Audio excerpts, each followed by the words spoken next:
दोस्तों, आज का विषय है भारतीय संविधान की अनुसूची। अनुसूची जो अनुच्छेद हैं उनसे अलग रखा गया और अनुच्छेद में भी इनका वर्णन है, लेकिन इनको स्पेशल अनुसूची में रख के इनका विस्तृत जो है वर्णन किया गया। कुछ ऐसे पॉइंट थे जो वहां पे उनको डिफाइन विस्तृत नहीं किया जा सका, इसलिए उनको अनुसूची में रखा गया। प्रथम अनुसूची है राज्य एवं केंद्र शासित प्रदेश, उनका पूरा विवरण है। द्वितीय अनुसूची में वेतन भत्ते पेंशन। तृतीय अनुसूची में शपथ है। हम लोग प्रॉमिस करते हैं, कोई वादा करते हैं तो 3 बार बोलते हैं, प्रॉमिस प्रॉमिस प्रॉमिस, तो इसको तृतीय से याद कर लेना है। और प्रथम अनुसूची मतलब किसी राज्य में जाते हैं तो हमको जॉब मिलती है, या हम कहीं जाते हैं तो राज्य में या कहीं भी दूर, तो हमको जो है वहाँ पे जॉब मिलती है और फिर हमको वेतन मिलता है। तो ये ऐसे याद कर लेंगे, फर्स्ट और सेकेंड। चौथे में क्या है, राज्य एवं संघीय क्षेत्रों जो है, जैसे हर राज्य से 2 ऐसे राज्य हैं, पांडिचेरी और दिल्ली, जहाँ से राज्यसभा सदस्य चुन के आते हैं, दिल्ली और पांडिचेरी। बाकी जो केंद्र शासित हमारे प्रदेश हैं वहाँ से राज्यसभा सदस्य चुन के नहीं आते, क्योंकि यहाँ पे विधानसभा का चुनाव होता है, क्योंकि इन राज्यसभा सदस्यों का निर्वाचन वहीं से होगा जहां पे विधानसभा चुनाव होंगे। तो 2 ऐसे केंद्र शासित प्रदेश हैं जहां पे विधानसभा चुनाव होता है। तो जो हमारा एक राज्य था वो कम होके अब टेरिटरी हो गया, तो अब राज्य जो है हमारे 28 हो गए। तो राज्यों से और संघीय क्षेत्रों से जो राज्यसभा चुन के आएंगे वो राज्य का प्रतिनिधित्व करेंगे, उसका इसमें चौथी अनुसूची में विवरण है। जो हमारी 5वीं अनुसूची में है वो है जो SC/ST के क्षेत्र है उनके प्रशासन के बारे में और वहाँ के क्षेत्र के बारे में जो विवरण है वो हमारा 5वीं अनुसूची में है।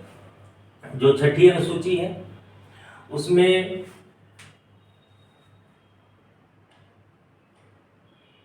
चार राज्य हैं जो 6ठी अनुसूची में रखे गए हैं। ये एक खासकर इसमें पूरा जनजातीय क्षेत्र है। ये जनजातीय क्षेत्र होने के कारण इन राज्यों को स्पेशल रखा गया और वहाँ पे जो जनजातीय लोग हैं उनके लिए स्पेशल जो है प्रोविजन निकाला गया, और उस आधार पे जो है 6ठी अनुसूची में उसका विवरण है।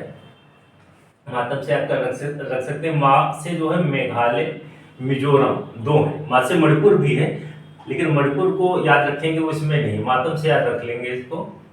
तो उसमें हमारा मेघालय है, असम है, त्रिपुरा है, मिजोरम है। ये क्वेश्चन पूछा जा सकता है कि 6ठी अनुसूची में कौन कौन से जनजातीय क्षेत्र आते हैं।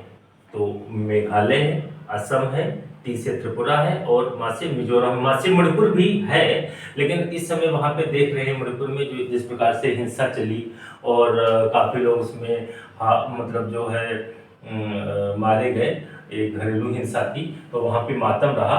तो ये याद रखेंगे, बस वही मणिपुर नहीं है, बाकी मेघालय और माँ से मिजोरम 2 जो है इसमें राज्य हैं। 7वीं अनुसूची में शक्तियों का बंटवारा है। केंद्र के विषय है राज्य और समवर्ती, ठीक है। ये 3 जो है पावर बांटे गए। इसमें कुछ ऐसे विषय हैं जो केंद्र के पास रहेंगे, राज्य के पास रहेंगे, समवर्ती में राज्य और केंद्र के पास दोनों के पास रहेंगे। 8वीं अनुसूची, 8वीं अनुसूची में 3 संशोधन हुए। 21वां संशोधन हुआ, उसमें सिंधी जोड़ी गई। 71वां संशोधन हुआ, उसमें कोंकणी, मणिपुरी, नेपाली जोड़ा गया। जो 92वां संशोधन था, मैथिली, संथाली, डोगरी, बोडो जोड़ा गया।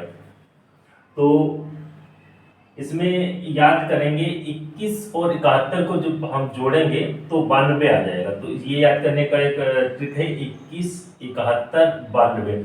क्वेश्चन पूछ लिया जाता है यहाँ से कि निम्नलिखित में से कौन सा संविधान संशोधन भाषा से संबंधित नहीं है। तो भाषा से ये 3 है, याद रखना है, यहाँ से क्वेश्चन आ जाता है। इसमें एक और क्वेश्चन पूछा जाता है, 4 ऑप्शन दे दिए जाते हैं, पूछा जाता है इसमें से कौन सी राज्य भाषा नहीं है। तो उसमें अंग्रेजी या आंग्ल भाषा लिख देते हैं। तो जो आंग्ल भाषा है ये हमारी जो है जो हमारी कुल भाषाएं हैं 22 उनमें नहीं आता है। ठीक है, तो हमको इस चीज़ को याद रखना है कि नेपाली, ठीक है, हमारी भाषा है, और इंग्लिश, नेपाली, सिंधी ये ऑप्शन दे देते हैं तो ज़्यादातर लोग नेपाली कर देते हैं, कहते हैं बाहर की लैंग्वेज है तो ये जो है हमारी भाषा में नहीं होगा, जबकि जो इंग्लिश है वो हमारी राजभाषाओं में नहीं है, और इस चीज़ को थोड़ा ध्यान रखना है। नवी अनुसूची देखते हैं। नवी अनुसूची जो पहला संविधान संशोधन हुआ 1951 में, उसके तहत जोड़ा गया। इसमें हो क्या रहा था, जब रोडों का निर्माण हुआ, सरकारी भवनों का निर्माण हुआ, तो जिन लोगों की संपत्तियां थी तो वहाँ पे जब चीज़ों का निर्माण करना शुरू किया गया तो उसमें कुछ दिक्कतें आई। तो फिर क्या किया गया, नवी अनुसूची में उसको डाला गया, और जो राज्य अगर कोई संपत्ति आपकी ले रहा है तो उसके संबंधी कुछ नियम बनाए गए, विधियाँ बनाई गई, और वो जो है इसके अंतर्गत रखी गई। 2007 में एक संशोधन हुआ, उसके अंतर्गत ये कहा गया, पहले ये था कि अगर आपकी भूमि को कोई अधिग्रहण कर रहा है तो उसके अंतर्गत आप जो है न्यायालय में नहीं जा सकते थे। न्यायालय में आप अभी भी नहीं जा सकते हैं, बस ये है कि अगर आपका फंडामेंटल राइट या कोई ऐसा कोई कानूनी अगर उसमें बिंदु है तो उसके तहत, या फिर आपका कोई फंडामेंटल राइट जो है उसके तहत अगर आपका फंडामेंटल राइट का उल्लंघन हो रहा है तो आप जो है न्यायालय जा सकते हैं, जिसका जो है उल्लेख नवी अनुसूची में किया गया है। 10वीं अनुसूची में दल बदल संबंधी नियम है कि कोई भी व्यक्ति इंडिविजुअल किसी पार्टी में छोड़ के ऐसे नहीं जा सकता है, उसकी सदस्यता रद्द हो जाएगी। ये 52वां जो संविधान संशोधन हुआ 1985 में, उसके तहत जो है कुछ नियम इसमें रखे गए। 11वीं अनुसूची पंचायती राज्यों में जो विषय हैं उनको 29 किया गया। ठीक है, और इसमें जो विषय हैं, कितने पंचायती राज्य में कौन कौन से विषय रहेंगे, तो इसमें 29 हैं। ये 73वां जो है संविधान संशोधन हुआ 1993 में, उसके तहत इसमें रखा गया। 12वां जो हमारी अनुसूची है वो नगरीय स्वशासन से संबंधित है, जहाँ पे हमारे जो थोड़े गांव विकसित हो गए हैं वो नगर पंचायत होते हैं, या गांव से धीमे धीमे उनमें विकास हो रहा है, लेकिन अभी वो पूरी तरीके से नगर भी नहीं बन पाए हैं। ठीक है, तो वो हमारे नगर पंचायत होते हैं।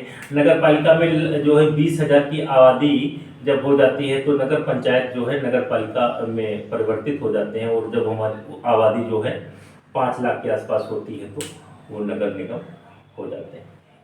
इनमें चुनाव संबंधी जो आयु है वो 21 वर्ष होनी चाहिए न्यूनतम। और इसमें ये मुख्य पॉइंट थे अनुसूची संबंधी। धन्यवाद।